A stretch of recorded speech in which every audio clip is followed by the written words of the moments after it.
Alfonso Eiré, moi boa noite. Un auténtico prazer terte por aquí de novo, cunha excusa que nos facilita Hércules Edicións, un proxecto que escomeza, pero que ten a vontade de permanecer vivo no futuro, Gallegos Universales, influencia de Galicia en el mundo. Cal é a filosofía desta obra da que imos falar esta noite, Alfonso? A filosofía é dar a conocer personaxes galegos dun ou doutro xeito relacionados con Galicia, na primeira consanguinidade, ou que nacieran en Galicia, e poñer en valor quen foron e que fixeron. Porque son personaxes que moitas veces, algúns son conocidos a súa relación con Galicia, outros non, pero a ningún se lle dá a importancia que tuveron para a humanidade. E iso era o que se quería. Digamos, hai povos que fan a épica dos seus, e aquí parece que agochamos por unha ou outra cousa, porque por que Colón agochou o ser galego, por exemplo? Por que Prisciliano non se lle dá a importancia que subo galego? Porque, como decía, este é un primeiro libro, que son 5 biografías, enseguida imos decir de quen falamos, pero por que estas persoas, cal é a pretensión de futuro, digamos? Isto foi unha idea de Francisco Rodríguez, do editor de Hércules e presidente de Hércules Edicións, que a mí me propuxo que fixera de Fidel Castro. E ele tiña unha serie de nombres, e despois empezamos a discutir os dous, e eu propuxen outros nombres, ao final acabei coordinando o volumen, escollendo os nomes e escollendo os autores. Eu creo que a importancia, se teño alguna, é escoller os autores axeitados para facer este traballo, que ten moito rigor, pero que ademais é divulgativo. Estamos falando neste primeiro libro, falas de Selmírez, pero están Prisciliano, Selmírez, Cristóbal Colón, Simón Bolívar, Fidel Castro. Enseguida imos falar en detalle de algunhas destas biografías. Por que empezades con estas 5 persoas? A mí parecíame... Con estes 5 homes? Digamos, isto discutímoslo moito Francisco Rodríguez e eu. Ademais, algúns que quería meter ou non quería, outros que... Pero eu tiño moi claro. Eu tiña moi claro que tiñan que ser estas 5 persoas. Entre outras cousas porque son representativos cada un da súa época. Moi representativos. Digamos, abarcamos as 5 edades. Por exemplo, cronolóxicas. E iso é importante. Era importante porque se ve que xa existía Galicia. Desde o couso. Hoxe, por exemplo, en La Voz hai unha entrevista con Xurxo Beramendi donde di que foron os primeiros os romanos os que lle deron, os que viron que Galicia era diferente. E Prisciliano viu que Galicia era diferente. Nacese ou non nacese aquí, ele tomou digamos, a bella Galicia como unha identidade e unha unidade e adaptou a súa religión a esta identidade. Pero despois vemos que Selmírez fixo igual. Vemos que Cristóbal Colón, digamos, non se entende, ademais, a filosofía mesmo que levou Colón ao chamado Novo Mundo sin o seu xeito de ser galego. Eu creo que, despois de ler, non se entende. E a xente que o estudia, falábamos antes de mariñeiros, etc., que estudian iso e din, non, isto só pudo facer un galego. Hemos consumido esa teoría, no todo el mundo, como tú apuntas, en sitios como en Cuba, en los libros de texto, en algunos por lo menos que yo he visto, pone que es español. Es decir, la teoría del Colón gallego, del verdadero origen de Cristóbal Colón, ha calado muy bien en toda Latinoamérica, en toda Hispanoamérica, en toda la América hispanohablante. El ejemplo quizá principal, quizás sea Cuba, quizás sea también México, ahora me gustaría acordarme de una conferencia que se ha dado el jueves por una catedrática de la Universidad de Santiago, María Luisa Pazos Pazos, que ha estado en un proyecto de una elaboración de un congreso mundial para establecer el origen del colón gallego, que no se ha podido realizar por falta de presupuesto, una auténtica vergüenza en su momento, y esta señora pues acaba de dar una conferencia el día 8 en la Universidad Iberoamericana de México, una de las más prestigiosas, justamente con el título Cristóbal Colón, un bulo o una realidad. Me imagino yo que esta señora no sabrá, aunque desconozco en este momento el contenido de la conferencia, me imagino que no se habrá atrevido a dar una conferencia allí para contar lo mismo que en teoría sabemos todos, ¿no? Bueno, pues hablamos de esa teoría del Cristóbal Colón genovés. ¿Por qué está claro que no era genovés? Tú apuntas algo, que sí, hombre, todas esas contradicciones que fueron apareciendo cuando se sometió a escrutinio científico, digamos, todas esas publicaciones, ¿por qué no encaja Colón con que fuera genovés? Bueno, no encaja, no es que lo diga yo, ¿no? En su momento lo dijo Celso García de la Riega, que fue la primera persona, pontevedrés gallego, que postuló esa teoría, que se dio cuenta que había cosas que no encajaban, ¿no? No encajaba que siendo italiano no hablase ni entendiese italiano. Sí, esto es cosa cosa que, bueno, y después no encaja tampoco que con la educación, que esta racolta, que estos documentos que nos presenta Italia no nos explican que tenga conocimientos de astronomía, de cosmología, de navegación, incluso de religión, de historia, y Colón era una persona muy culta, que se nota claramente que había tenido acceso a una educación formada. Nosotros decimos que seguramente en un monasterio, ¿no? Que es una cosa que en su momento y en su clase social pues se podía tener acceso. Es decir, hay muchas cosas que no, y después hay cosas tan claras como el idioma que utiliza, que viene siendo gallego, las frases, ya no solamente las palabras, y después hay la toponimia que él utiliza en los sitios descubiertos en el Nuevo Mundo, que es un calco, una huella digital de la tierra gallega, ¿no? De las rías y de las costas y del interior de Galicia. Igual Colón, pero falta en xeral bueno, pois, un certo compromiso, digamos, da administración galega, neste caso que estamos falando. Quen fai a campaña Cristóbal Colón genovés é o Estado italiano. Claro, por eso quero Nós decir. non timos Estado.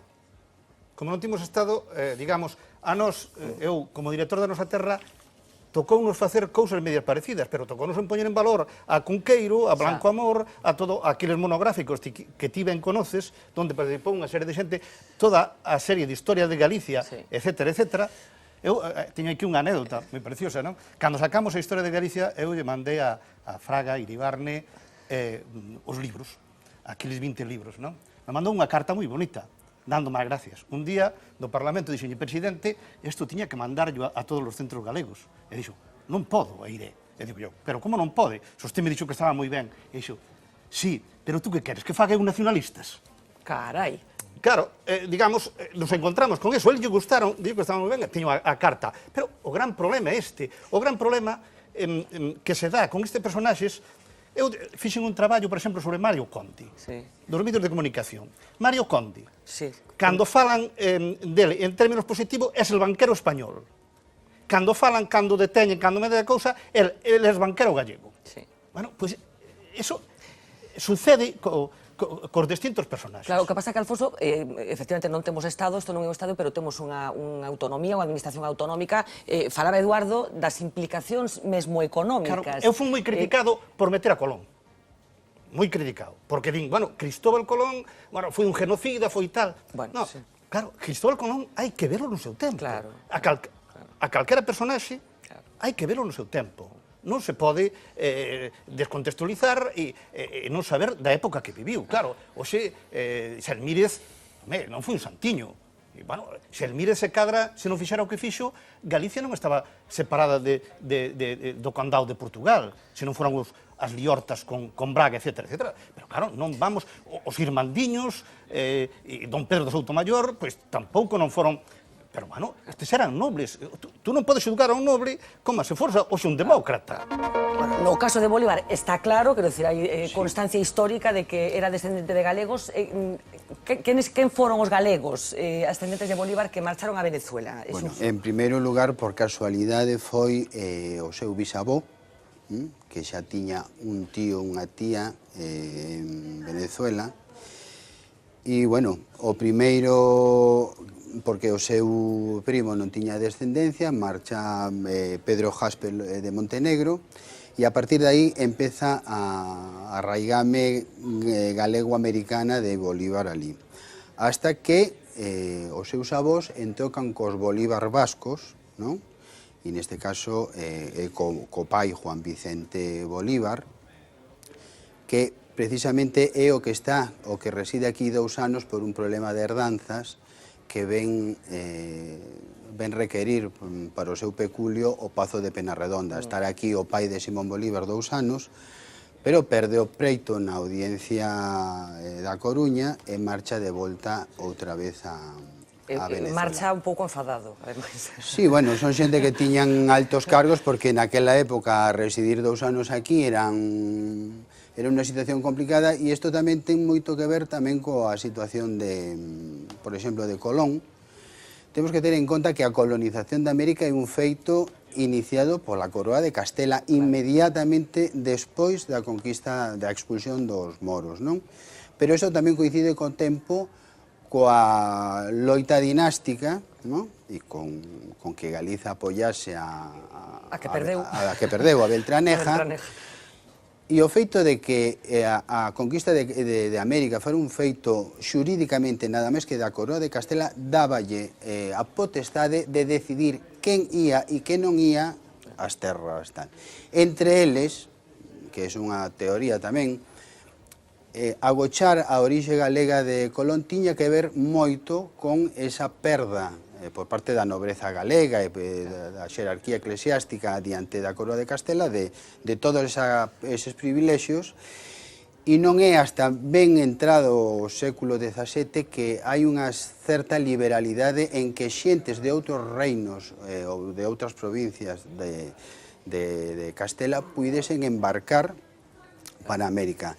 Aí nesa entrada, ademais é curioso porque xúntanse dous entes periféricos que na identidade xenética de Bolívar, que é precisamente o vasco e o galego. Ten un relato de verdade noraboa porque o texto é moi chulo. Pero moi difícil que se cumplira porque houbo os problemas que lle puxo o goberno de Felipe González, tanto para que Fraga fora a delegación galega como para Fidel viñera acá, foron moi grandes. E Albor creo que tampouco axudou moito. E Albor tampouco, e María Vitoria Fernández España tampouco, que despois Albor ten medito e María Vitoria tamén nunha ocasión que se arrepentían moito do que fixeron e do que dixeron aquilo que se Fidel viña e que había que tirarlles pedras. Que apedrear a xente. Bueno, imos por partes. Alfonso, antes de nada, a pregunta que moita xente se fixo no seu momento cando esa relación Fraga-Fidel se concretou nesas dúas viaxes, a de Fraga a Cuba e a de Fidel a Galicia, por que conxeniaron tan ben?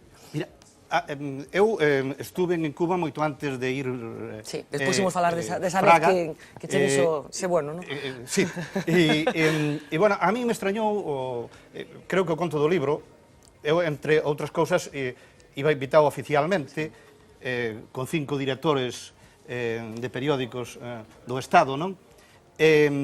Despois quedeime máis tempo esperando entrevistar a Fidel, pero claro, tuve que virme porque xa levaba non porque non vivira ben ali, porque tiña que vir traballar, non?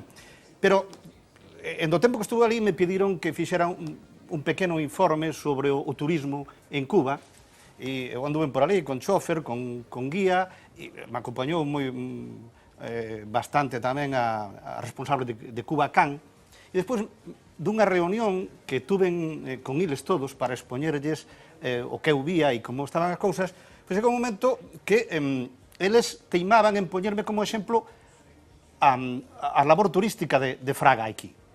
Moito antes xa de tirar relación. E me falaban non só, non Fidel, pero si víase que había unha transmisión e que tiñan unha devoción especial por Fraga, el gallego. Pero tiñan eso porque era galego tamén.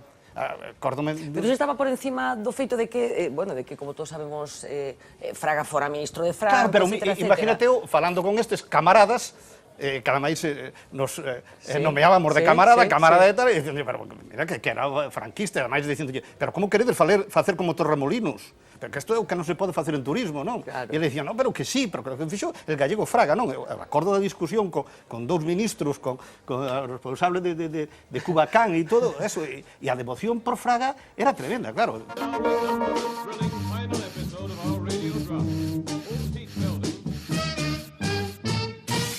Off the record. A ver, partiendo de que esto de las elecciones se hace porque no sé qué, de la democracia y que hay que hacerlas y tal, porque esto realmente es puro postureo. Porque nadie duda que va a ganar el Partido Popular las elecciones. Si es que además son todo señales. Pero mira, ya que estamos en esta fiesta, al menos vamos a bailar. Y eso han pensado todos esos llamados por algunos paracaidistas que se han venido de fin de semana a Galicia y que dicen cosas como... Y somos un partido también galleguista. Que ese galleguista Somos un partido galleguista. suena tan auténtico, más o menos, como lo auténtico que suena Toni Cantó visitando Rural. Porque este año es durito, ¿no? Con la sequía se te ha encarecido el producto, Claro. la materia prima. Pobre Tony, que no tuvo feeling con la vaca y se quedó con la comidita en la mano, haciendo la estatua, mientras el animal, claramente incómodo, evitaba en todo momento el contacto visual. Pero bueno, seamos justos, que algunos son nuevos en esto y hay que aprender de los veteranos, de los más veteranos. Fíjense en Beiras, que parecía darle consejos a Luis Villares. A ver, coñecer, non vos coñece ninguén. Iso é a verdade. Pero vos arrechejade vos a min. Xa. Seguro que vos vai millor, que sodes uns miñas xoias. Y luego era la hora de las clases prácticas. Hoy, cómo moverse en campaña ante las cámaras. Ti botas a andar. Miras para atrás, xa, fas así que observas, move la man, que bonito, que espectacular todo, e logo das a volta, e andas despacio. Despacio. Sí, señores, porque Beiras aún está on fire y si asisten a un meeting en el que él participe, que sepan que tardará unos 6 segundos en empezar a ser Beiras. Acabamos de tomar un café aí na Praza do Concello. E estaba toda a mafia do Partido Podre. Y en el PP, ay, en el PP, que como siga esta evolución, en 2 años Feijóo será reintegracionista. Yo estoy aquí tamén, yo estoy aquí tamén, yo estoy aquí tamén, Bueno, reintegracionista o algo parecido. yo estoy aquí tamén. Menos cuando se dirige a Rajoy. Entonces la cosa cambia. Que ha ganado por segunda vez las elecciones y que tú las has perdido por segunda vez y con más intensidad, que habría gobierno en España. Pero todo sea por esa sonrisa. Que oigan, que le enfada mucho a Pedro Sánchez eso de que... Feijóo dice las mismas cosas que Cifuentes en Madrid, que en Valencia decía antes el Partido Popular. No como él, que va a Galicia y dice... Andan revueltos estos de la derecha con el Partido Socialista y conmigo, ¿no? Y luego, sin embargo, va a Euskadi y qué diferencia. Que la derecha anda que echa las uñas con el Partido Socialista y con mi persona, ¿no? Galicia. Lo hizo así Felipe González, lo hizo así también José María Aznar y lo hizo también José Luis Rodríguez Zapatero. Euskadi. Así ocurrió con Felipe González, así ha ocurrido también con José Luis Rodríguez Zapatero, incluso también con José María Aznar. Galicia. Sí. Euskadi. Sí. Pero casi mejor así, que luego te pones a improvisar, que si tal, que si cual, y al final acabas diciendo lo contrario de lo que querías decir. Nosotros no somos un conglomerado de siglas que se unen no sabemos para qué, sin un proyecto definido, sin experiencia pública en la gestión. Que igual todo esto no vale para nada, pero oigan, el gustito que da escuchar discursos tan currados como este... ¡Que se vayan los malos! Eso no tiene precio.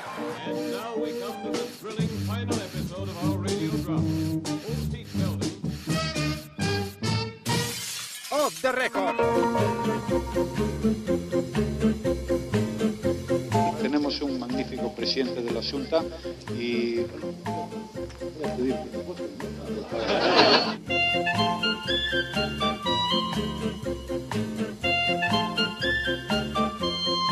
Yo os animo a que vayáis a votar el próximo 25 de septiembre y que pongáis fin al gobierno de Mariano Rajoy y de Feijóo y que Saquín sea el próximo presidente. Espero encontrarme al alcalde y a todos los que estamos aquí y que se me trate con el mismo cariño con el que me habéis tratado en el día de hoy.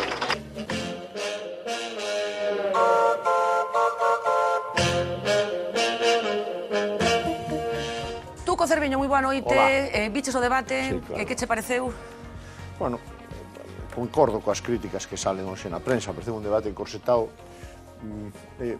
A verdade é que aburrime un pouco. Sí, bueno, se teño que... Non, aburrime un pouco, ese sería o titular. Vale. Roberto Blanco Valdés, moi boa noite. Boa noite. Pide un titular así de rápido, como de Tuco. Sí, yo creo que el debate fue fundamentalmente aburrido. Gonzalo Trenor, moi boa noite. Moi boa noite. Non sei se sabes máis cousas que sabías onte, antes do debate.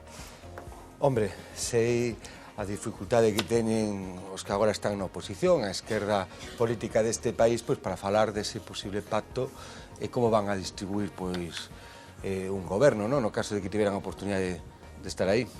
Laurano Araujo, moi boa noite. Boa noite. Pido primeira impresión dese acto político de onte. Creo que era previsible e intentei no ver desde un punto de vista positivo, intentei atopar o interese e creo que algún interese tive. Bueno, pois imos falar dese interese. Pilar García Negro, moi boa noite, pido esa primeira impresión tamén.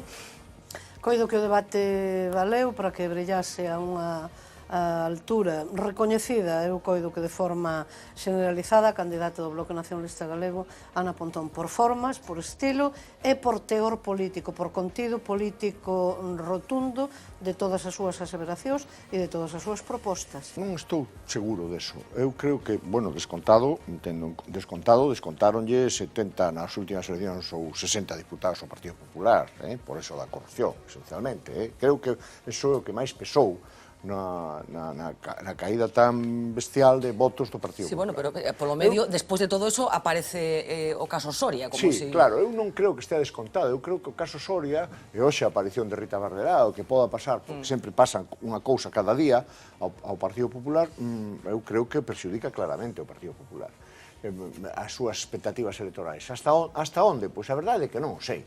Non sei hasta onde. Eu creo que ese é o principal problema que ten Feijóo, aínda que Feijóo evidentemente non está implicado en casos de corrupción, nin siquiera o PPDG aparentemente non o está, pero é evidente que o reflexo da corrupción brutal que pesa sobre o reflexo do peso brutal que eso supón para o Partido Popular en España, inevitablemente ten que ter un reflexo en Galicia. Canto, non o sei. Bueno, yo creo que la corrupción es sin duda alguna un elemento fundamental a la hora de decidir el voto, ¿no? Lo decía antes tú, que el Partido Popular tenía 186 escaños, me parece recordar, y en las primeras elecciones sacó, en las de diciembre sacó 123 y luego 137, ¿no? Sí, algo así. Con lo cual, pues perdió entre 50 y 60 escaños, ¿no? Y yo creo que aunque en eso pesó también de manera importante la política económica, la crisis, la política de ajuste, no es difícil hacer política de ajuste y no pagar un coste electoral por eso, yo creo que lo que más pesó fue la corrupción, ¿no?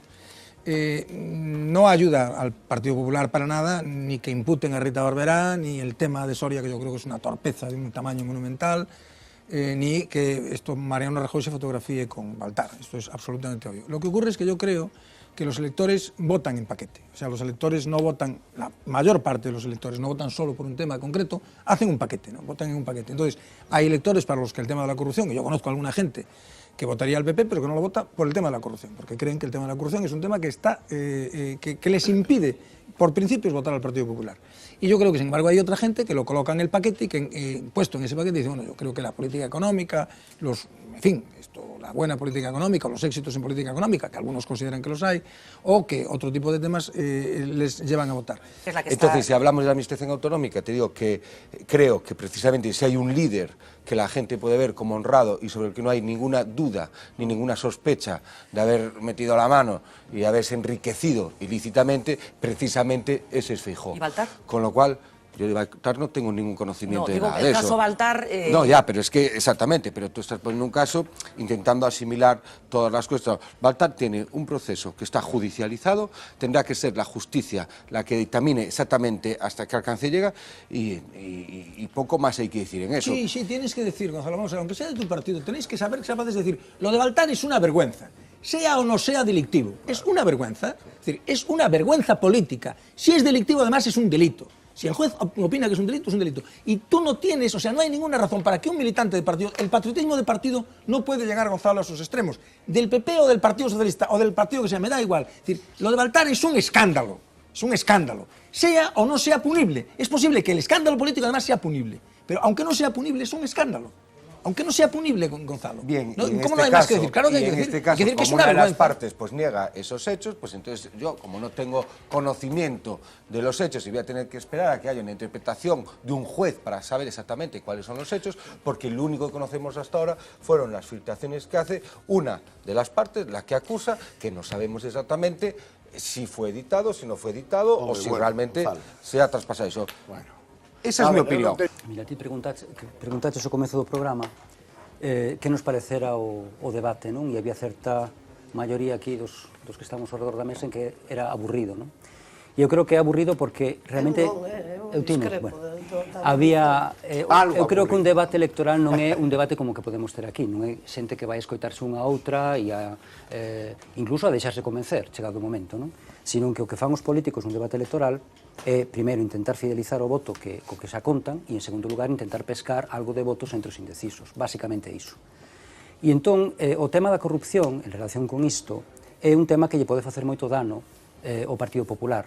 Polas enquisas que manexamos, a maioría absoluta do Partido Popular non está consolidada nestes momentos e, por tanto, o Partido Popular ten interese en pescar votos entre un segmento do electorado de centro que ve o Partido Popular non como un partido moi de dereita, sino un partido relativamente moderado e que, sobre todo por oposición a unha esquerda moi plural, con moitos partidos e moitas correntes e demais, lle pode parecer preferible. Entón, aí é onde está intentando, eu creo, Núñez Feijóo pescar votos. Cando se lle reprochan estes temas relacionados coa corrupción, con Baltar, con estes temas de sexo e tal, isto é algo que pode efectivamente facer dano porque espanta ou pode espantar a unha parte deste electorado. Eu, se me permitides, quixera primeiro rir un pouco porque faime graza o seguinte. Como Feixóo, Núñez Feixóo, non triunfou en absoluto, pois daquela non houve debate, ou houve pouco debate, ou foi demasiado ríxido e demais.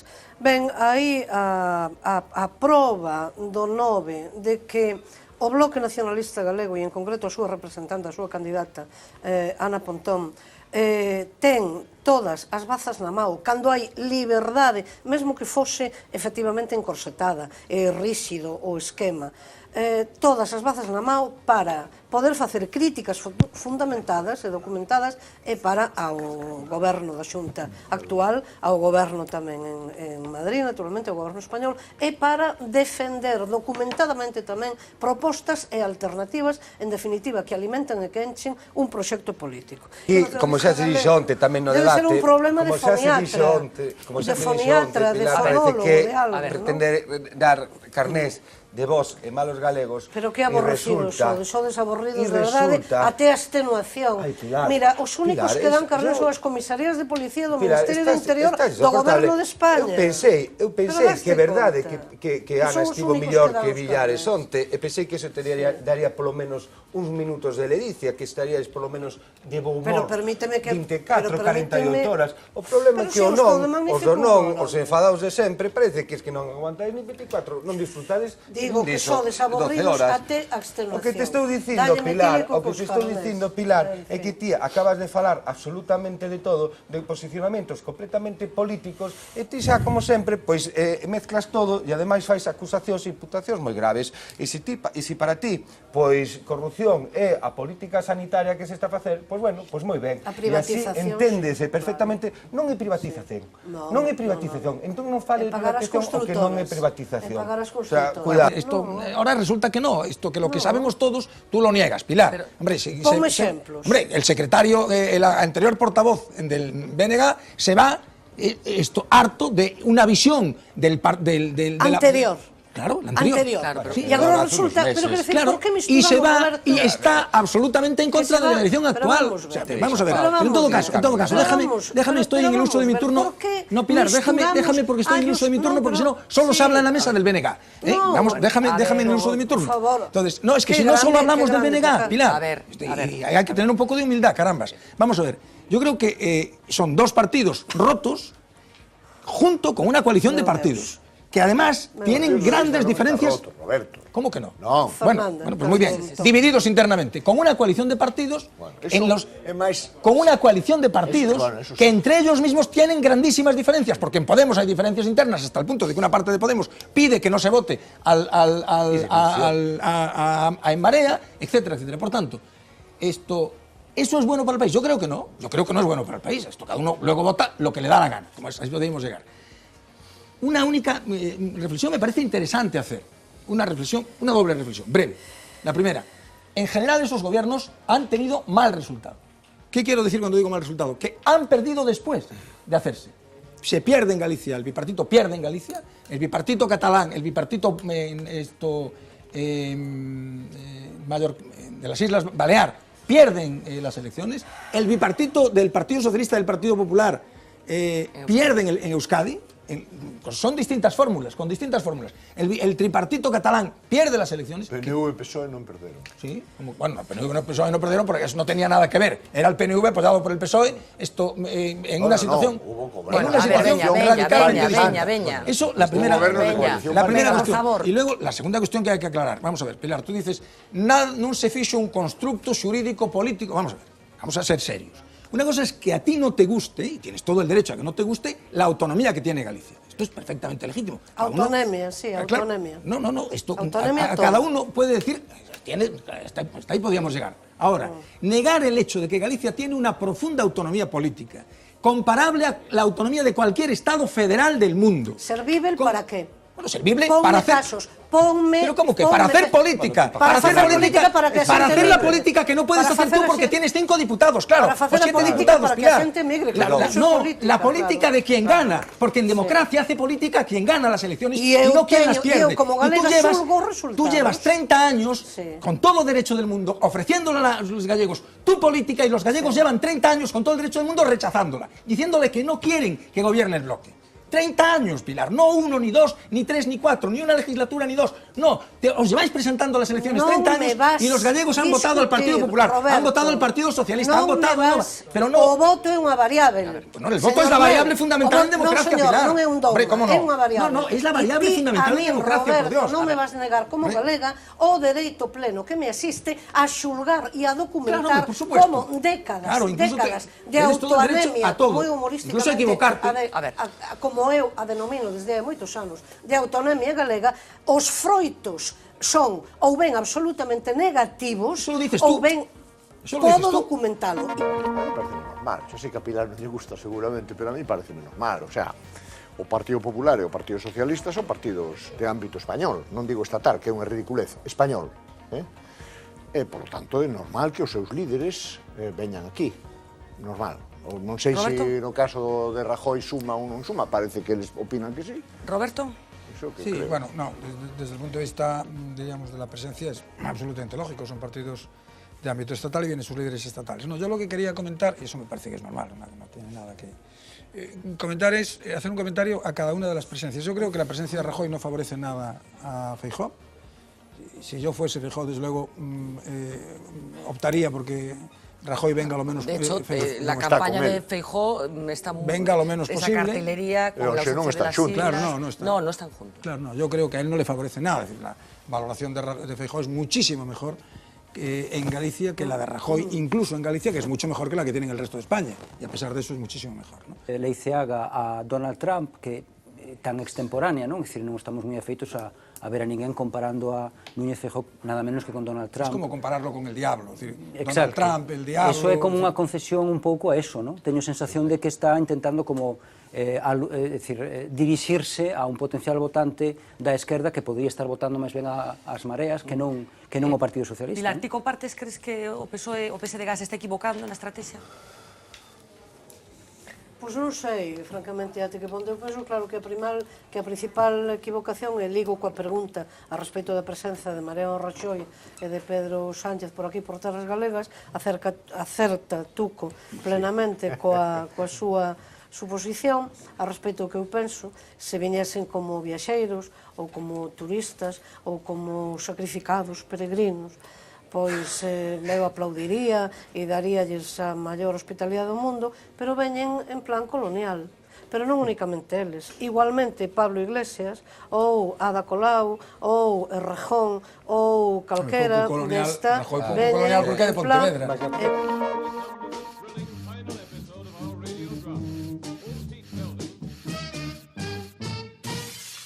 The record. Antes de nada, ofrecémoslles un resumo da tónica xeral do debate que onte se producía entre os candidatos a gobernarnos a todos.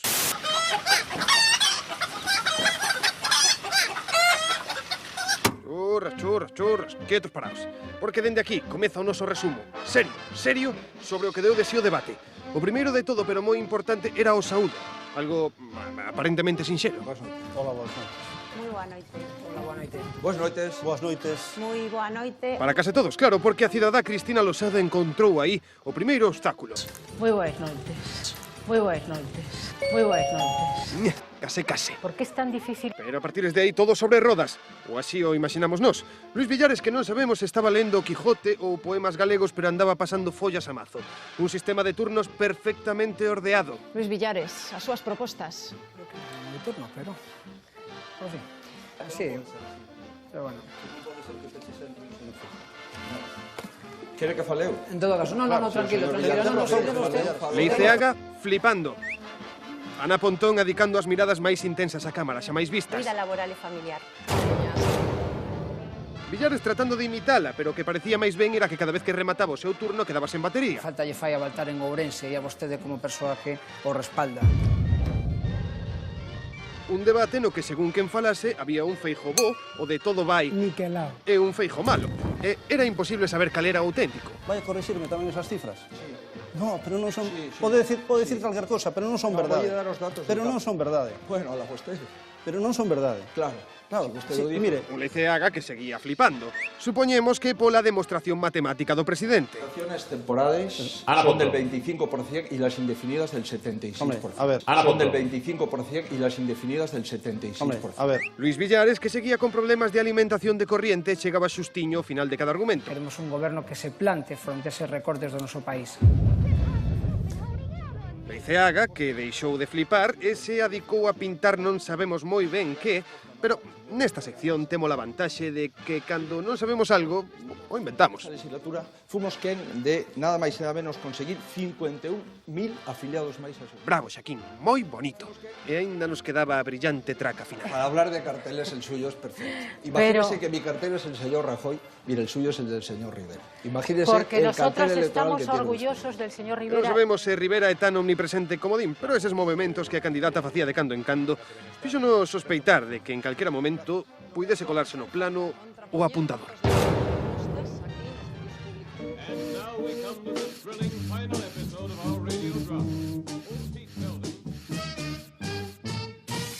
Off the record.